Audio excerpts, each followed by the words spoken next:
Arrivé des États-Unis il y a une dizaine d'années, le stunt est un sport extrême qui voit sa communauté de riders français s'agrandir chaque année. Nicolas Berthelot fait partie de ces passionnés. Nous sommes allés le rencontrer à Rennes sur une piste fermée à la circulation pour en apprendre plus sur cette discipline pour le moment non reconnue. Ça fait quelques années que je stunt maintenant. Le stunt principalement, donc c'est tout ce qui est figure acrobatique avec une moto. On rajoute quelques petits accessoires sur la moto pour faire le plus de figures possible, pour s'amuser un maximum sur la moto. C'est avant tout une passion, c'est vraiment un style de vie.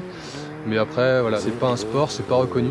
Le stunt, ça reste très sauvage, très underground. En fait, on fait ça avec les moyens du bord, tout en essayant de se sécuriser nous-mêmes. On roule dans des zones fermées à la circulation.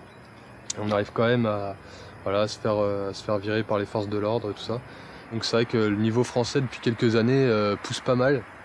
Il y a de très très bons riders en France maintenant. Donc je pourrais citer Jorian Ponomareff qui est passé plusieurs fois à la télé, dans Incroyable Talent. Donc c'est vraiment le genre d'émission qu'on aime voir parce que c'est vraiment quelque chose qui donne une bonne image de la discipline. Et là on se reconnaît un petit peu tous là-dedans. Donc on se dit bah voilà, les gens vont enfin arrêter de nous considérer comme des délinquants. Il y a beaucoup d'images qui sont vraiment retravaillées par les médias pour vraiment pour donner une mauvaise image des riders. Au final, on parle même pas de riders à la télé, on parle vraiment de délinquants de la route.